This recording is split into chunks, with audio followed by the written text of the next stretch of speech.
Right after the Civil War, they had this Southern judge that refused to enforce the Jim Crow laws. His name was Judge Tilley.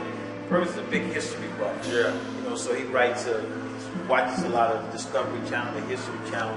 Anyway, when Judge Tilley died, the whites in town refused to bury him. That's a good idea. Yeah, so the new breed slave, you see a lot of burial scenes like this. Anyway, to make a long story short, he fired this guy in early January. The guy wanted half of his arm. And there was no written contract to that effect or anything. So in the process, Purvis engaged a lawyer. I don't practice law anymore. His lawyer got in contact with this other guy's lawyer. They were supposedly coming up with the accounting. And in the interim, Purvis gets a call and he got a kidney for him. That was on January 23rd. So he runs to go get his kidney. And while he's in there getting the operation, Mark changes the locks on the studio. They have a studio on 17th Street. You know where that S&S restaurant is? Yeah, I remember hearing a little bit about this. Yeah. So anyway, he changes the locks, and Purvis has no access to his art. Purvis has to engage an attorney, a civil lawyer, go in and, obviously try to recover his artwork and the money. While he's trying to recover. Yeah, so while he's trying to recover from a kidney transplant surgery. So this guy goes into the probate court, Martin Siskins. He files a petition. I'm Purvis' business manager. Purvis has just got a kidney transplant. He's homeless, which was a lie. He has no place to stay. He has no money, and you need to appoint a guardian to protect his interests. And I'll be that guy. No, he didn't want to be appointed, but he wanted the court to appoint a guardian. But he neglected to tell the probate judge that Purvis was suing him over in the civil side. So you got the civil lawsuit that Purvis initiated. Then you got this guy filed his guardianship. So Purvis if the kidney transplant wasn't a natural fit, he literally had to go through 8 plasma transfusions. That's why you take out all the plasma in your body. But anyway, after the 8th one, you get kicked. And it was accepted. But all this took time. So he's in the hospital. I think Martin filed a petition for the guardianship in February. What they do is, he's still in the hospital, what they do is they'll send the courts. Florida has a real strange law. I don't even have to know him. I can run and file up and say, hey, Corey's incapacitated, for whatever reason. And the judge would immediately appoint a lawyer for you, which you will have to pay for, and also send out an examining committee to go and question you to see whether or not you are, in fact, incapacitated. Next questions like, who your doctors are, what kind of medications you're taking. He's taking like 60-some different medications, eye medication. So the judge, the examining committee came back that he was limitedly incapacitated because of the stress of the surgery. They never investigated whether or not he had a place to stay, whether or not he had any money. So they recommended that he be placed in a limited guardianship. Now that was in February. He stays in the hospital for an additional month. So the hearing is not had until April. They don't go back in to re-examine him. And he had already made arrangements. I have a home in the shores to stay with my wife and I. So it took like a month and a half before we actually went to the hearing. All during that time, he obviously had a place to stay. He had his blood sugar 3 times a day, blood pressure. He was taking, the first guy, he was taking 60 different medications. 7 o'clock, 10 o'clock, 11 o'clock, 2 o'clock, 7 o'clock again, then up to 10. And in the interim, he's taking insulin as needed, etc. So we had all this stuff in the book. We show up at the hearing, let's go here. The judge had already made up his mind. Okay, Purvis, we'll give you 2 guidelines, which, by the way, he has to pay for. She gave him 1 for his person to help him make medical decisions. She gave him 1 for his property to help him make business, even though he had a private attorney.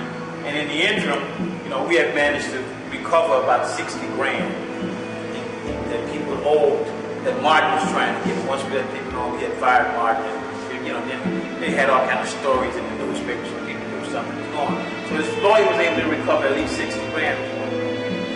So they did. The examining committee did find that he had the capacity to prosecute this lawsuit. That becomes very important as the case winds its way through the system. So they say, yeah, he was aware of the fact that Martin had ripped him off and he should be allowed to prosecute his lawsuit. Florida, as an artist, you don't have a written contract and I'm your manager, then we break up. It's treated just like it was an assignment, a gallery.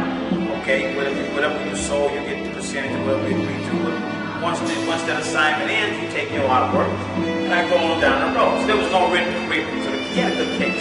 About 8, 9 months into the lawsuit, the guardian decides, well, Purvis, you should go to picket on with the trial. It cost you hundreds of thousands of dollars, all this bullshit. You're going to wind up, with hundreds of thousands of dollars of legal fees. And why don't you give this guy 20% of your art? No accounting for the money. He wanted to do it at 40%. And we went in front of the judge, and the judge. Is that going to get paid off too? Oh yeah, Purvis has. This guy's billing $350 an hour, man. But it gets even better. So Purvis resists. Purvis says, look, I don't give a damn if I have to lose it all in legal fees. I'd rather burn it up before I give this guy a dime. He ripped off my money. Now he's got these guardians involved in my life. So he didn't want Purvis wasn't going to settle for anything. So he finally got him. The guardian feels like I got him down to 20%. I didn't get him down. He's not entitled to anything. Right. Plus, what happened to the hundreds of thousands of dollars?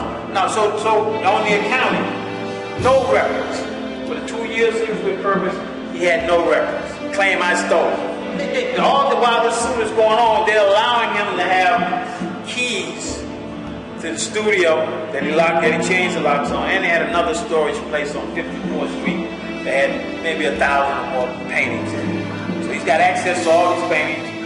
Finally, what happened is we caught him stealing. A guy called me and said, look, man, a strange thing didn't happen. I was buying a painting from Purvis. Martin, I don't know he got my number. He just called me and said, Martin went by on 54th Street to give me my painting. I brought him the last installment. And while I was there, he told me just grab stuff and put it in a car. So that he loaded up. He had a small Toyota. He said, I must have put about 500 pieces in there. Paper and cloth pieces. And he said, it was another guy with Martin. And he put some works in his one. I don't know where I went, but I went to some duplex kind of place. Well, I happen to know that place because I had been over there with Martin. So we run to the judge. We get saying, hey, search warrant. Yeah, we want to go in here. So obviously Martin knows. Martin's probably going to prove that stuff. They took the keys from Martin to make sure because there was allegations he was taking stuff out of there. So she was going to send him by to check this apartment, this duplex that Martin happened to own. So the night before, I see Martin talking to one of the tenants there, who happened to be an artist. So I said, you know what, maybe the artwork is still there. So to make a long story short, I got some friends, we surrounded the place, and we were sitting there waiting like 2 o'clock in the morning. This guy comes outside, and he basically admits that, look, man, I don't want to get in trouble. Martin stashed his stuff over here. He says that it belonged to him. But it has to be told. It really has to be told what's going on. Because it's like it's unreal. His Purvis is probably one of the foremost African-American artists. And he's been treated like he's a common... If Purvis is an artist, Purvis don't care about money. I don't know if I told you that the William Louis Dreyfus, the big Dreyfus Fund, commodity grains. Dreyfus offered Purvis $3 million to buy all of his artwork. He's like a kid in a candy shop. Yes. Oh my God, he just fell in love. He must have bought about 10 big pieces from Purvis. And then he said, Leon, I want to do a partnership with Purvis. I'll give him $3 million. I want to buy all of his artwork. I want him to sign a partnership agreement with me. I want to destroy 2/3 of it because he got too much. But they're just going to show you how money don't motivate him. And then he said also, I can guarantee, I'd like for him to maybe do 10 big pieces, 4x8s. A month, I'll buy them. So he's going to give Purvis guaranteed income of $100,000 a month. Purvis told him no. Purvis said, they didn't tell Shakespeare that he wrote too much. This is exact quote from Purvis. How you going to tell me that I paint too much? 50,000 easily. Pieces. Since he's been painting in 40 years. He's one of the most prolific painters, man. An American artist in history. Yeah, history. They control. Purvis basically is almost broke now. This place costs us about $2,000 a month. According to the Guardian, we got about $2,900. So, in another month or so, we're gonna have to be scrounging. I'm hoping I got this show tonight. I'm hoping I can, sell some artwork and try to keep the places. Places floating. I'm trying to avoid that because once he run out of money, it's going to be a lot easier for them to go to the judge and say, let's sell it all to Martin Siskins.